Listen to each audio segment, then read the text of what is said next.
So I did a deep dive into my psyche using some tools of self-assessment in my own ebook that I have developed. It's the first chapter about self-assessment, and I figured now's a good time to do it because I'm facing a big change in my life myself. I want to get a good picture of who I am before I start moving forward. I discovered some interesting things about myself that I never quite fully understood before. I did a wheel of life, looking at the areas of my life, 8 areas that I find important, and rating them, how I'm feeling about them from 1 to 10. There were a couple of surprises there. One of the things that I'm not feeling great about in my life at the moment is my friendships. And that's something I knew was bubbling away at the back, but it was interesting for it to come forward. One of the things that came out quite well was my relationship with my children, which is something that most parents worry about almost constantly. It was nice to have that feeling that, yes, I have a great dynamic with my kids, and though things might not be perfect all the time, it's actually a place that I'm really happy with. I then did an exercise on defining moments, and one of the things that came out of that was that finishing my first degree at university while I was working full-time in my 20s was actually a really big deal for me. It was probably the first thing that I had ever committed to and followed through on. It took 7 years, and with my ADHD, I often start things and don't finish them. So I was immensely proud of that, and it gave me the understanding that I can really do things if I put my mind to them, if they interest me. I did an exercise on the pivotal people in my life, and what came out of that for me that was really fascinating was the overwhelming influence that women have had on my life.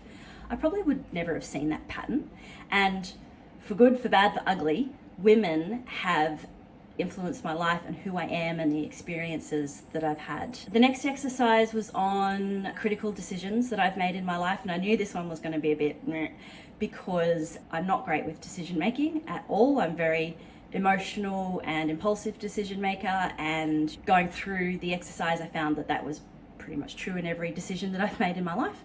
That is an area that I do need to work on when I have big decisions coming my way. I looked at the qualities about myself that I value, as well as the things that I would like to improve, or the things that annoy me about myself. And what was interesting about that is I've always in my mind had this unarticulated idea that I'm very opposite in a lot of regards.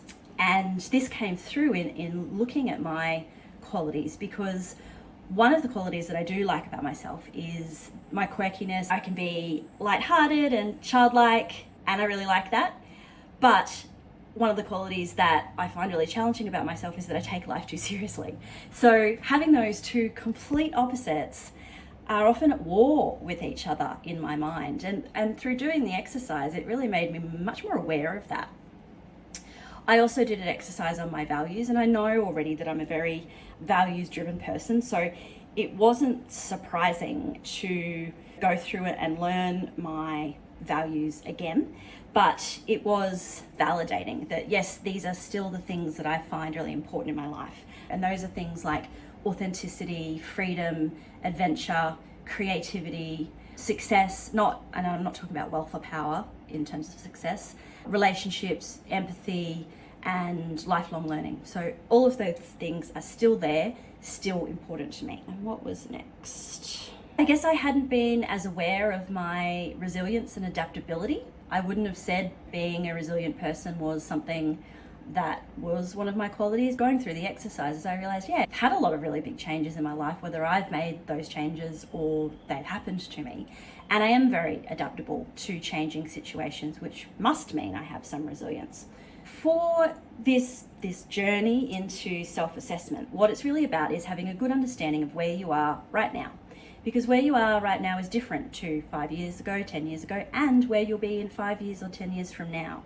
But having an understanding of yourself helps you right now in the life that you're living. The next part of my 8 steps is self-discovery. This is knowing what I know now about myself. I've unpacked the past. I have all these things here in front of me about myself. And now I'm going to be looking at the opportunities that are in front of me. So it would be really cool if you hang around for the next journey.